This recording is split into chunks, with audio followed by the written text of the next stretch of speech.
to it, because then she might not like it. But once the tissue's warmed up, I do put quite a bit of lotion on it, just because you are going to suck her skin up into the cup, and you want to have a lot of lotion, otherwise it's pretty uncomfortable. So I'll use a bigger cup for like a bigger area. There are smaller cups in there for like elbows or neck and shoulders, but I usually start out with just about like 1.5 pumps just to see where they're at.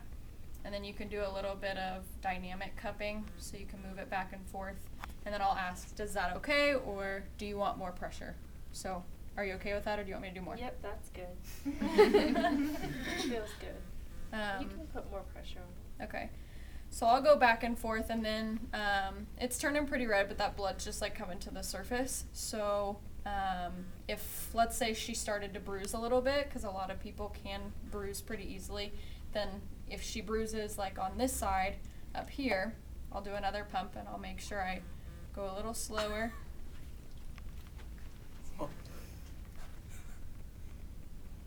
You can go with the tissue, you can go against the tissue. I do a combination of all of them just to make sure I get it all around. Is that still okay? It's pretty tight, but when you get lower, it starts to get more painful. Yeah. The higher you go, it doesn't necessarily get as painful, but definitely lower.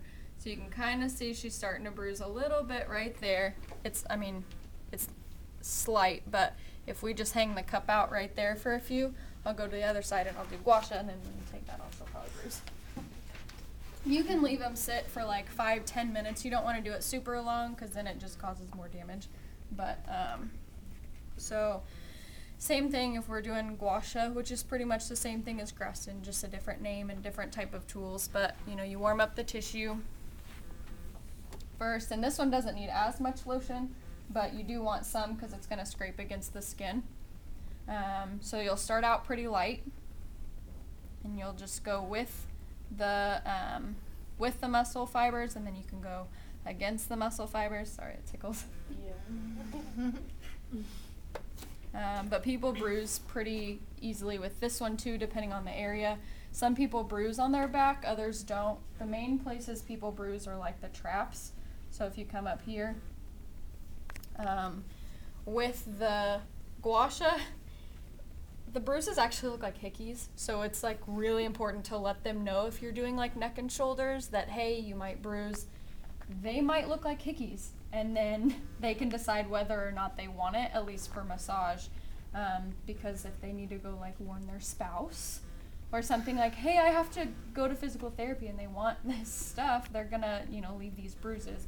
I just do it as a courtesy because I don't know, I don't want them to get in trouble when they get home. But pretty much any areas, I just go back and forth with the muscle fibers and then against them. And then it'll get red there too, but I don't want to do it too hard and bruise you. I mean, you're going to bruise with the cup, but yeah. So, and they'll probably, especially the first couple times, be pretty sore, so I do let them know that. It's kind of like starting an exercise routine. Your body, your muscles are saying, what the heck are you doing? So I warn them that there's a possibility of being sore, but I always tell them to give me 2 tries, because then they'll know after the second time, okay, it's not as bad. I was just really sore the first couple times. And you can kind of see a little bit of petechia happening there. It's just like little red dots. If I keep going, I'm going to keep going just so you know. You can see it's getting a little bit worse. How much pressure do you put when you do it that way? This is probably about medium firm pressure. I definitely don't do it deep pressure right off the bat, because then she will go home and kill me, because it can hurt. It can be pretty sore. This in particular, because you can see it is getting worse, it might be tender to touch. Like if she were to put her shirt on and graze that, it'd be like, ooh, okay, something happened there. Same thing with the cup. It'll just be kind of tender to touch. The muscle itself might be sore too, but she's never had this done before, so she might just be sore in general. But particularly the areas that bruise get more tender. And the bruises will go away. This actually isn't a terrible bruise, so it'll go away in a couple days. Some people's go away that night or the next day. Other people, like with cupping, it can last a week or two. Just kind of depends on how bad the bruise is. But Well, if they're on blood thinners, does it make a big difference? yeah, I try not to do it if people are on blood thinners, just because then they'll bruise really bad, and who knows how long it would last. But it did get worse. I've definitely seen much worse, but that Oh, petechia yeah. just kind of forms there. But usually people bruise the worst on like their neck and shoulders, because those are areas where they always come in and they're like, I feel like my shoulders are at my ears, and so you gotta relax those. But that's the area that people bruise the worst. So for the cup, now we're done with this side. You can release the cup.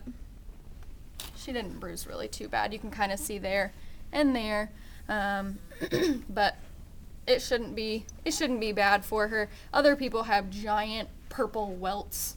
It just kind of depends. She didn't really have any problem areas. Usually where there's a bruise is the most problematic area, but hers isn't really too bad. So yeah. Any questions? As far as like how much pressure to put, it all depends on like what you're doing it for, because sometimes you have to do it really light. Well, some people, they can't take pressure. So you have to go like this, because they're like, ow, ow, ow. Okay. So then most of the time I just don't even do those for those people, because it isn't beneficial anyway, because they hurt when you just barely touch them. But for certain people that I have come in and they're like deep tissue people, my elbow is in them anyway. So like she said, depends on what you're doing. I'm going to be going to town and they're going to have big purple bruises, but they want that. They want it to feel better. So I just dig in, and that's what they want. Other people, I start out pretty light, just to like, hey, are you feeling okay? Let me know if you need more pressure, and then I'll do more. A lot of times people are like, let's just stick with that for now. I start with about light to moderate pressure. That way they get the feel for it, and then when they go home the next day, they could be like, okay, yeah, that was sore, but it's bearable. Let's do that again. So that way they have a little playroom, like, okay, when I come back, I can do more pressure. We didn't go all out at first, but